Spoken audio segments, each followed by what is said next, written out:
adversários quando o Flamengo joga lá em cima. Por isso que quando ele fala assim, eu precisava mais de verticalidade na hora das transições, eu acho que ele queria velocidade mesmo, que de repente o Gabi não ia entregar. Mas o cara para pressionar, o cara para gerar espaço, o cara para atacar a última linha. Agora, o refino, o Pedro, ele precisa de poucos momentos do jogo para fazer o diferencial. O toque que ele dá para o Cebolinha... Eu acho o Pedro mais jogador que o Gabriel. Sim, tecnicamente. Agora, sim. O ideal para mim é que joguem os dois. É isso. Como jogaram no ano passado. Agora, me explica por que nessa temporada, então, na cabeça do Gabriel, ele não está conseguindo jogar com o Pedro e se sacrifica tanto. Eu queria entender isso. Acho que está em casa também, né? Vamos fazer daqui para cá, o Flamengo? Se quiser. Quer fazer daqui? Vamos fazer daqui para cá, então. Então, vamos embora. Santos. Vou botar aqui, já vou botar o Flamengo já praticamente dentro do campo do adversário, tá? Então, Fabrício, Davi e Léo. Certo. Ayrton. Bem aberto mesmo. Bem aberto como ponta. O Varela... Às vezes por dentro, às vezes quando o Matheus França entra, o Varela ocupa o espaço. Mas vamos deixar mais ou menos como a plataforma do Vitor com o Matheus França aberto. Gerson e Thiago Maia, o Pedro e o Cebolinha. No tanto que o gol que o Ayrton faz, o Cebolinha está justamente aqui. Justamente aqui. Só pegar aqui como referência, só para explicar o movimento do Cebolinha e depois a gente vai falar do Gabi. Existe um linguajar também acadêmico, que é o meio, que a gente chama de meio corredor, né? Não é nem no corredor lateral, nem no corredor central, ele fica no meio termo. Aí ele causa dúvida no Samuel, obviamente o Samuel tem que fechar um pouquinho. Como o Pedro arrastou para cá, obviamente a defesa vem, o Samuel teve que fechar muito porque o Cebolinha fez esse movimento. Se o Samuel não entra, o Cebolinha entra aqui. Então o Samuel teve que fechar, o Cebolinha entrou, o Ayrton passou lá, recebeu para fazer a finalização. Por que sim, você me pergunta... Eu acho que dá para jogar um meia. Porque o Cebolinha praticamente está fazendo essa função aqui. Aí o Luiz perguntou, não dá para o Gabi jogar? Dá, mas só que o Gabi faz essa função aqui quando está com o Pedro, né? Um meia ponta pela direita. O problema é o seguinte, ele quer usar o Gabi aqui onde está o Matheus França. E uma coisa, André, é você... Deixa eu tirar o Fluminense aqui. Uma coisa é você... Como jogava o quadrado do Flamengo quando era 2 zagueiros, né? Vamos lá. Quadrado do Flamengo, Everton Ribeiro. Uma coisa é... Aliás, sabia que foi o primeiro jogo desde 2019... Sem nenhum dos quatro. Sem nenhum dos quatro. Primeira decisão. Gabigol, Everton Primeira decisão, sem nenhum dos quatro. E Arrasca. Uma coisa é você atacar o espaço, né? Entrar no espaço. E outra coisa é você permanecer no espaço. Então, assim era no ano passado. Até antes. Quantos gols você viu quando era Bruno Henrique e Gabigol? Não, lembra? Mas para ficar em Gabigol e Pedro, né? Beleza.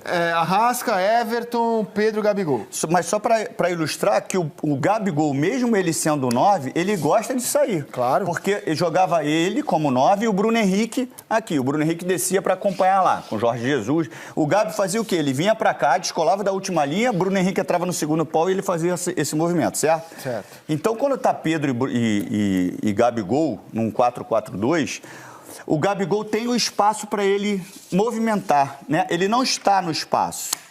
Ele procura o espaço. Normalmente, quando ele descola na última linha, ele causa dúvida se os defensores o acompanham ou permanecem. Com isso, ele encontrava o espaço. Quando ele já tem que ficar aqui, como é o estilo do Vitor, ele já tem que ficar praticamente... Vou botar ele aqui. Praticamente, ele tem que ficar como um ponta.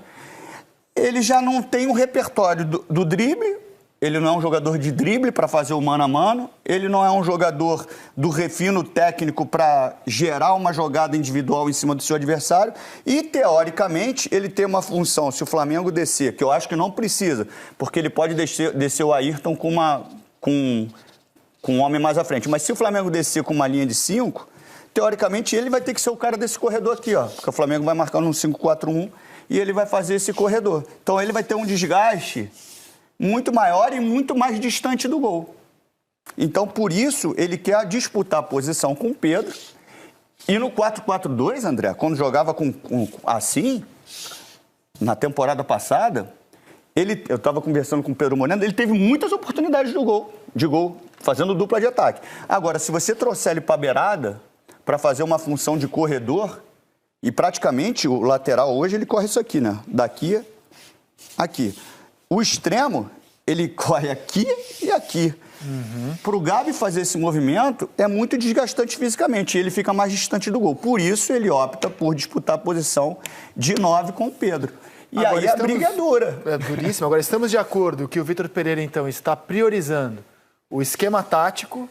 Ele não está olhando assim, deixa eu ver quem são os melhores jogadores tecnicamente. E o problema... Não, ele tá partindo do princípio do esquema dele. Meu esquema é esse. Eu te falo, André, eu te falo assim... Porra, você concorda que o trabalho dele é assim? Eu acho estranho.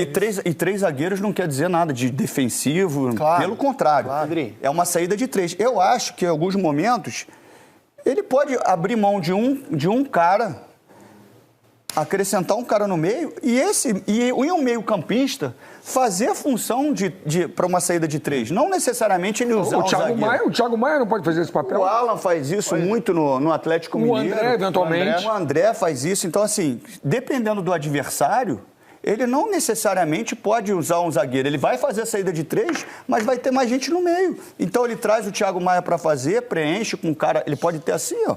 Ele pode brincar com o time que ele tem. Ô, Pedrinho, e sem a bola, mesmo com 3 zagueiros, não necessariamente ele precisa marcar com linha de 5. Se for o Léo, ele faz a lateral e o Ayrton faz aqui. Ele pode descer na marcação com Léo Pereira, o Davi Luiz, o Fabrício e o Varela. O Ayrton faz a primeira linha, o Gerson, o Thiago Maia, e aqui foi o Matheus França, e ele descansa a Cebolinha e não necessariamente ele tem que descer com uma linha de 5.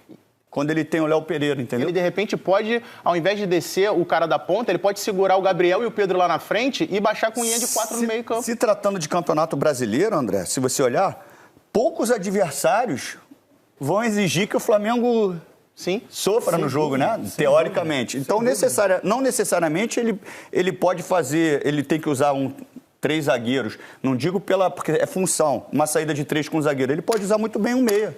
Rapaz, e olha só, o Bruno Henrique está voltando, em breve ele já vai ser relacionado. A Arrascaeta vai voltar ainda durante a temporada. E nessa formação aqui, essa é a discussão, André, essa é a discussão. Nessa formação aqui, vamos lá, Ayrton, os 3 zagueiros, Gerson e Maia, Cebolinha... Pedrinho. Varela e Matheus França. Você concorda? Onde é a disputa do Arrasca? Vamos lá, Matheus França, Pedro, Cebolinha e Ayrton. Cebola. A disputa, teoricamente, é com Cebolinha, porque o Arrasca não vai fazer a função que, teoricamente, o Gabigol reclamou de fazer. Pedrinho. Claro. Vamos lá? Só fazer uma pergunta rápida aí no campinho ainda, rapidinho. Todos os jogadores à disposição.